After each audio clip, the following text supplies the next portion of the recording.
pinakamasakit na magagawa ko sa mga magulang mo? Yung umiyak sila dahil sa sama ng loob. Yung umiyak sila na dahil sa'yo. Minsan, yung mga masasakit na salita na binibitawan natin, akala natin simple lang eh. Pero yun yung pumapatay sa kanila sa gabi. Alam mo yung bago sila matulog, iisipin nila lahat ng sinabi mo sa kanila. Hanggang sa hindi na nila namamalayan, tumutulo na yung mga luha nila. Alam mo yun yung pinakamahirap dalhin eh. Yung sama ng loob. Sama ng loob sa anak na minahal mo ng tama, inalagaan mo ng tama, inaruga mo ng tama. Tapos kapag lumaki na, kung ano na lang yung sabihin sa'yo, hindi na iniintindi yung nararamdaman.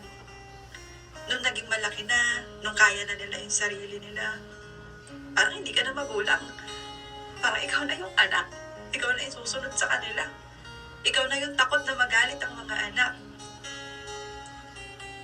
Kaya ang masasabi ko lang sa mga anak dyan, sana hanggat buhay pa yung mga magulang nyo, huwag mo na silang bigyan ng sama ng loob.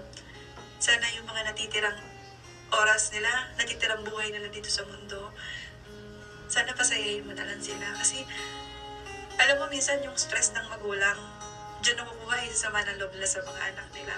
Tapos dyan na nagsisimula yung magkasakit sila, lahat-lahat na. Tapos ikaw marirealize mo lang, too late na. Wala na, nagkasakit na sila. Kaya hanggang malakas pa sila, mahalin mo lang sila. Huwag mo na silang pasamain yung loob nila. Ah?